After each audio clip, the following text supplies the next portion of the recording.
Alors, au cœur de votre enquête, Pascal, évidemment, on l'entend, on le voit, on le sent presque, ce sont ces pétrodollars, ces dollars qui affluent, qui auraient afflué. On parle au total, quand on résume tout ce qui aurait été dispersé, donné dans le monde, 500 milliards de Kadhafi. Oui.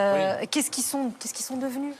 Votre reportage, là, aujourd'hui, sur les financements de Kadhafi est remarquable, mais vous pourrez faire, Madame Loison, bientôt une autre émission sur les milliards de la Libye. Parce qu'au moment où il y a la guerre, en 2011, la Libye a près de 500 milliards de dollars investis dans le monde. Les experts considèrent qu'il y a à peu près 200-250 milliards aux États-Unis et autant en Europe et dans le reste du monde, Australie, Canada, etc. Ils sont placés soit dans des entreprises, dans des participations d'entreprises, grandes entreprises, vous l'avez très bien montré dans le reportage, soit carrément en espèces ou en lingots d'or dans les banques. Qu'est devenu cet argent? On sait qu'officiellement, l'OTAN et les Occidentaux ont restitué entre 11 et 34 milliards de dollars au CNT.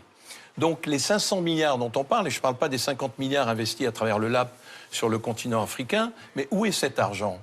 Donc les banques et les États qui ont fait la guerre, la France, les États-Unis, la Grande-Bretagne, savent très bien où est cet argent. Donc qu'est devenu cet argent? Pourquoi est-il encore gelé? S'il a été dégelé, où est-il? Voilà. Un exemple à Paris, il y a pas mal d'immeubles qui appartiennent à la Libye et ça représente un capital d'1 milliard d'euros. Dans la FNAC? Dans la FNAC.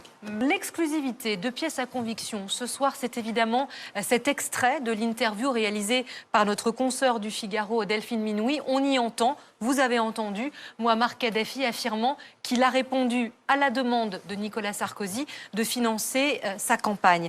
Pascal, vous nous dites, il vous a parlé du président français. Qu'est-ce qu'il vous a dit? Est-ce qu'il revient? Qu'est-ce qu'il vous dit précisément? Non, mais il me dit, il m'a trahi. Il m'a trahi, je lui avais fait confiance, je ne comprends pas son attitude, etc. Il parle que de ça, hein. Il parle comme la trahison d'une amitié ou d'une relation particulière, mais c'est tout. Est-ce qu'il vous semble crédible? On l'a souvent décrit comme un dictateur fou, sanguinaire. Là, il est acculé par cette offensive. On reste pas 42 ans au pouvoir si on est fou. Et il vous semblait crédible Oui, tout à fait. L'homme est épuisé, il avait probablement peu dormi, et il dormait très peu, etc. Il était peut-être même sous l'effet de cachets, etc., ou de médicaments pour tenir le coup. Hein, je l'ai trouvé très épuisé, mais il s'exprimait correctement, lentement, mais correctement. Alors, Michel Scarbon, vous pensez que ça peut sortir un jour? Toute pièce secrète a vocation, un jour ou l'autre, à sortir, à faire apparition. Il y a un groupe de personnes au niveau de l'État français qui sont mouillées dans cette affaire. Et moi, j'ai peur pour moi. Et Claude Guéant, vous l'avez rencontré? Ça se fait. Pour savoir s'il y a eu financement à destination de la France, je remonte une autre piste, les traces bancaires. Sous Kadhafi, chaque mouvement d'argent suivait une procédure bien précise. Le chef comptable envoie ses collaborateurs à la Banque centrale pour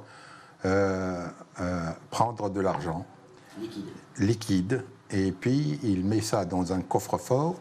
Et puis, dès que des instructions arrivent, soit de la part du guide ou bien de Béchir, etc., donc il prépare la somme dans une enveloppe avec une sorte de bordereau pour la signature. Et le destinataire signe, ou bien son représentant, ou bien le directeur de cabinet lui-même, à savoir Béchir Saleh. Quand il demande de l'argent à la banque doit recevoir un ordre. Pourquoi? Il faut une référence. Donc la banque a le pourquoi et comment. Quand l'argent est retiré en liquide ou autre, ou transfert, il est mentionné les raisons de ce transfert ou ce montant liquide et à qui ils ont donné. C'est là où M. Béchir Saleh avait des documents. Béchir Saleh, l'homme est au cœur des relations franco-libyennes. Il connaît tous les secrets financiers entre Tripoli et Paris. Est-ce pour cette raison qu'il a été le seul homme du clan Kadhafi protégé par la France? Son parcours depuis la guerre pourrait l'attester.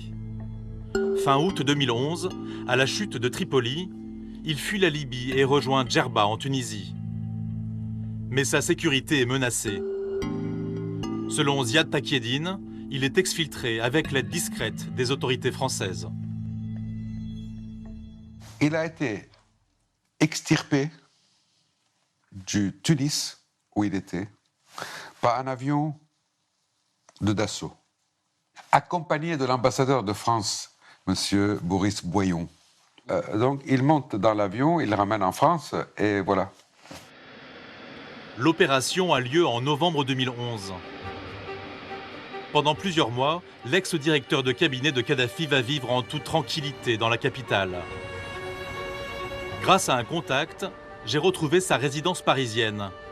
Pas vraiment une cache, mais un confortable appartement de 300 mètres carrés, avenue Foch. 4 mois après son arrivée en France, le 15 mars 2012, Interpol diffuse un avis de recherche international contre Béchir Saleh. À la demande de la Libye, l'homme doit être arrêté partout dans le monde pour trahison et détournement de fonds. Les autorités françaises ne peuvent ignorer la présence du Libyen en France. Pourtant, personne ne donne l'ordre de l'arrêter. C'est une photo qui va troubler sa retraite. Le fugitif est aperçu à Paris déambulant tranquillement, près du boulevard Saint-Germain. Il y a une photo alors qu'on sait que ce monsieur était quand même recherché par les autorités libyennes. Et il était en fait en France. Mais vous pouvez être recherché par qui vous voulez. À partir du moment où les autorités françaises vous laissent tranquille, où est le problème? Donc elle l'a protégé, quoi. Oui, on peut considérer ça comme ça. Mais s'il a rendu des services à nos services et à nos autorités, pourquoi voulez-vous qu'on ne le protège pas? Quand même, c'est la moindre des choses. Mais parce que c'était le facteur de Guéant et Ziad Takieddine auprès de Kadhafi. Un facteur, c'est important, qui porte les plis au guide. Et il savait des choses, pour ça. Le lendemain de la publication de la photo, le trésorier de Kadhafi parvient à quitter discrètement la France. Il est vrai qu'il a sa vie en danger. Sa vie est en danger. Béchir Saleh est aujourd'hui protégé par l'Afrique du Sud, dont Kadhafi a largement financé les responsables politiques. Depuis le 19 avril 2013, la justice française enquête sur les accusations de financement occulte de la campagne de 2007. Le 9 janvier dernier, à Paris, l'ancienne chef des Amazones, Zora Mansour, a été interrogée pendant 8 heures par le juge en charge de cette enquête. À l'issue de mes investigations, j'ai réuni de nombreux témoignages. Mais comme souvent dans ces affaires, les éléments matériels sont absents. Malgré mes demandes d'interview, les hommes mis en cause restent silencieux. 3 des accusateurs, Saïf al-Islam, le fils de Kadhafi, l'ancien Premier ministre, Baghdadi Marmoudi, et Abdallah Senoussi, l'ancien chef du renseignement, attendent la fin de leur procès dans des prisons libyennes.